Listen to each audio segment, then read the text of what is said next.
Hello tout le monde, c'est Alex, j'espère que vous allez bien, bienvenue dans cette nouvelle vidéo. Donc aujourd'hui on est chez un pote, il me prête son setup, donc il a un tout nouveau PC avec une RTX 3070 et le but de cette vidéo ça va être de la tester sur Blender parce qu'elle est parmi les meilleures cartes pour ce logiciel. Donc ce qu'on va faire c'est qu'on va faire différents benchmarks, différents tests, on va comparer avec mon PC chez moi, également mon PC portable et le but c'est essayer de voir si c'est une bonne carte graphique pour vous ou pas.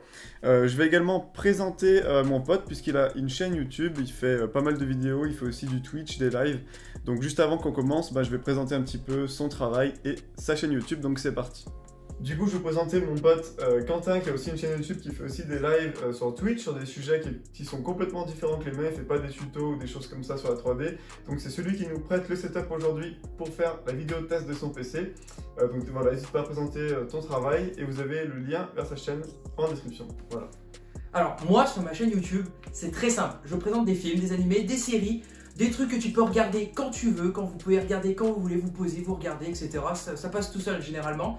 Et ces temps-ci, je me suis mis effectivement au live avec ce nouveau setup qu'Alex va vous présenter un petit peu plus en détail. Et voilà, c'est un peu tout ce que je fais. Et puis j'essaye de faire découvrir de nouvelles choses à tout le monde, etc. Et j'essaye de faire ça dans la joie et la bonne humeur. Voilà. Bon, vas-y, on va présenter ton PC. Et puis après, on se retrouve sur Blend pour faire 2-3 bench, 2-3 tests, 2-3 rendus. Et voilà, c'est parti. Pas de souci. Alors, je vais vous présenter rapidement toutes les périphéries de l'ordinateur. Donc, déjà, on est sur un écran i9 29 pouces, 2560 par 1080p. C'est un écran incurvé. Bref, on passe là-dessus. Là, on a une souris sans fil clim avec un tapis de souris qui va avec, un clavier Razer. Et ça marche nickel pour tout ce qui est périphérie, c'est parfait. Maintenant, on va se plonger un peu plus sur le PC en lui-même. Donc, on est sur un boîtier MSI. Vous aurez d'ailleurs tous les liens, etc. de tous les composants de l'ordinateur dans la description d'Alex.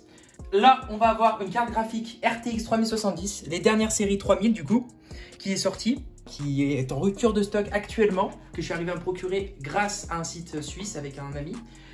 Là, on a une clim en plus qui va ventiler le processeur, qui va lui permettre de le refroidir. Le ventirad. Ouais, exactement, le ventirad, qui refroidit le processeur Ryzen 5 5600X avec oui, 6 cœurs. Super. On a du coup, toujours, on revient sur la carte graphique parce que important, c'est une Kefa 2. Une Kefa 2 qui est faite expressément pour le gaming, pour la modélisation 3D, les trucs comme ça, vraiment, parce qu'en fait, il rajoute un ventilateur au cas où la carte graphique se mettrait à trop chauffer et il la refroidit donc par conséquent. D'ailleurs, je vois que le ventilo qu'il y a dessus, du coup, là, il est pas en train de tourner, il tourne pas. Non, il tourne Pourtant, pas. on a Blender qui est allumé avec une animation et la carte graphique, elle a pas l'air de trop forcer. Hein. Franchement, ça a bien marché. C'est ça. Et d'ailleurs, la config me permet également de régler la température du PC sur la couleur de la carte graphique. Donc si elle est bleue, rouge, etc., ça montre la température qui augmente ou qui descend. Ce qui est pas mal. La carte mère qui est derrière, c'est une MSI. C'est une des dernières MSI, une B550. D'accord. Et en fait, cette carte mère, il faut savoir que si une carte mère est trop vieille, elle ne sera pas compatible avec la carte graphique. Donc du coup, vous ne pourriez pas donc faire marcher le PC. C'est pas vraiment la carte graphique qui va poser problème, mais plus le processeur qui va pas être en accord avec la carte mère. D'ailleurs, je tiens à rajouter quelque chose sur ça. Les ports PCI Express où on branche justement nos cartes graphiques dessus, pour pouvoir avoir toute la puissance des dernières cartes, donc les RTX 3000, il faut avoir un port PCI 4.0. Alors que sur les anciennes cartes mères, c'était du 3.0, donc vous perdez à peu près 10-15% de leur puissance. De ce que j'ai vu sur internet, donc voilà. Important d'avoir une des dernières cartes mères pour profiter pleinement de la carte. C'est ça. Et donc, pour coupler tout ça, il faut bien des RAM. Donc, des RAM, c'est ce qui va permettre donc, à la puissance de l'ordinateur, qui va permettre au calcul plus rapidement. Et là, on est sur du 2 fois 8 Go de RAM, ce qui est vraiment bien pour un PC. Après, pour la modélisation 3D, apparemment, il faut un peu plus parce que ça va consommer beaucoup de RAM. Donc, il faut un peu plus de RAM. Ça dépend du projet, ça dépend des choses. Mais dès qu'on a une scène avec beaucoup d'objets, qu'on va devoir éditer, sculpter les objets, etc. Avoir beaucoup de RAM, ça aide. Et 16, ça devient trop compliqué. Voilà, sur certains projets. Après, pas pour tout le monde, quoi. Et par contre, en conséquence, au niveau des jeux vidéo, on remarque très peu. 16 Go de RAM, ça suffit pour les jeux vidéo parce que vraiment, les nouveaux jeux vidéo ne vont pas consommer plus de 8 Go de RAM. Actuellement, c'est ça. Donc, mon disque dur, c'est un SSD. Donc, le disque dur, c'est ce qui va permettre au stockage de toutes les informations qui est lié au PC. Et c'est un stockage, du coup, dit de 1 Tera. Donc, j'ai 1 Tera de stockage en SSD. Donc, SSD, ça veut dire que c'est extrêmement rapide sur l'importation sur le disque dur. Donc quand tu as un logiciel comme Blender par exemple ou du montage vidéo, c'est bien que ce soit installé sur un SSD, ça augmente beaucoup la vitesse des chargements, etc. Donc ça c'est top. Et après le disque dur classique c'est moins cher, donc c'est peut-être mieux pour stocker des vidéos, des fichiers dedans par exemple, plutôt que de travailler dessus. Voilà. Ok. Donc là on se retrouve sur le PC, donc sur le site Blender Data, donc opendata.blender.org. Je vous mettrai le lien en description. Vous pouvez voir un petit peu les processeurs les plus puissants en ce moment sur Blender et les cartes graphiques les plus puissants en ce moment sur Blender. Donc ce qu'il faut comprendre ici, c'est que plus la ligne de couleur ici est faible, donc c'est écrit ici less is better, mieux c'est puissant. Donc par exemple pour les cartes graphiques, on voit que la meilleure actuellement c'est la RTX 3090 et on a en quatrième position ici la 3070 qui est la carte actuellement qu'on a dans le PC qu'on est en train de tester pour cette vidéo. Donc ça va être bien de voir un petit peu ce que ça donne cette carte. Donc ce qu'on va faire, c'est qu'on va lancer le benchmark de Blender que vous pouvez télécharger d'ailleurs, qui est juste là. Comme ça, si vous voulez comparer avec nous et mettre en commentaire votre score que vous avez obtenu, on pourra comparer comme ça pourrait être sympa. Donc là, on va paramétrer le bench. Donc on choisit sa version de Blender. Nous, on a la dernière. Hop. Là, on choisit quel bench on veut faire. Donc si c'est l'image de la BMW, la Classroom, donc ce sont des images qui sont assez connues sur Blender. Moi, je pense que je vais faire Classroom. J'aime bien la BMW aussi. Tu veux faire la BM? Bah. Allez, on fait la BM et on va cliquer ici. Donc là, il nous télécharge les projets Blender. Après, il va les lancer, il va faire le rendu et il va nous donner un score. Et en fait, le benchmark, du coup, c'est ça montre les statistiques de l'ordinateur. Bah en fait, ça fait des calculs comme si ça faisait le rendu d'une image et ça regarde le temps que ça met à se mettre en route, à générer l'image et ça donne un score à ta carte.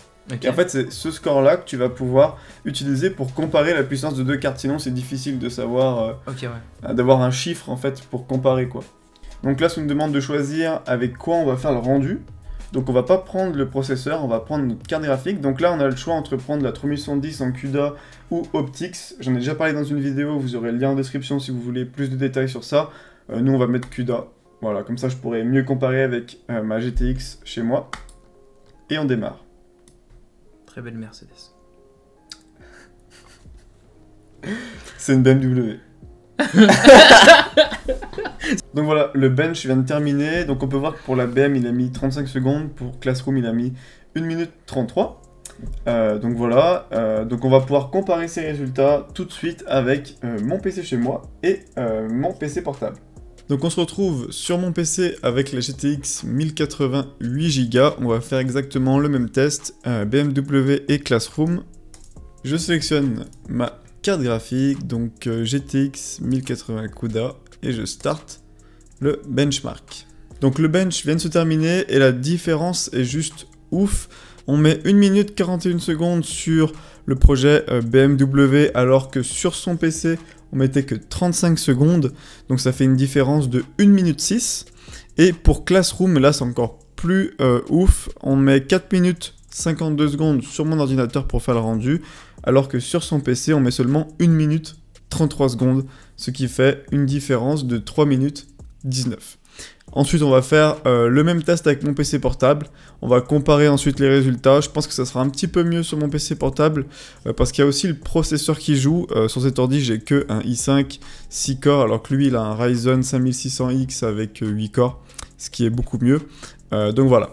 Donc sur mon PC portable avec la RTX 2060, sur le premier rendu, on met 1 minute 35 secondes, soit à peu près 1 minute d'écart. Donc c'est un tout petit peu plus rapide que sur mon PC fixe de 6 secondes. Et par contre, sur le deuxième rendu, on met 5 minutes 53 secondes, ce qui fait 4 minutes 20 d'écart. Donc c'est juste énorme la différence, voilà, sur une image, quoi, c'est juste énorme. Et on est plus lent par contre sur ce rendu-là que sur mon PC fixe d'environ 1 minute d'écart entre les deux.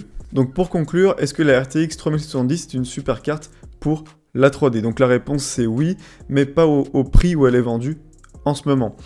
Puisque c'est une carte qui a été annoncée par Nvidia pour environ 500 $. Donc je vous mettrai une image à l'écran. Et donc en ce moment, elle est vendue sur les sites internet autour des 1 000 €, ce qui est bien trop cher car on a une demande qui est super élevée. Mais le problème c'est qu'il y a très peu de stock en ce moment et ça fait quand même plusieurs mois. Donc voilà, c'est la fin de cette vidéo, j'espère qu'elle vous aura plu, vous retrouverez tous les liens des composants en description, n'hésitez pas à laisser un commentaire sous cette vidéo si jamais vous avez des questions, j'essaierai de vous répondre. Vous retrouverez également en description des liens vers ma vidéo sur quelle config choisir pour faire de la 3D, avec des conseils, des astuces, et ma vidéo sur le test d'un ordinateur portable que je trouve super bien pour faire de la 3D sur Blender. Donc voilà, c'était Alex, portez-vous bien, je vous dis à la prochaine pour une autre vidéo. Ciao!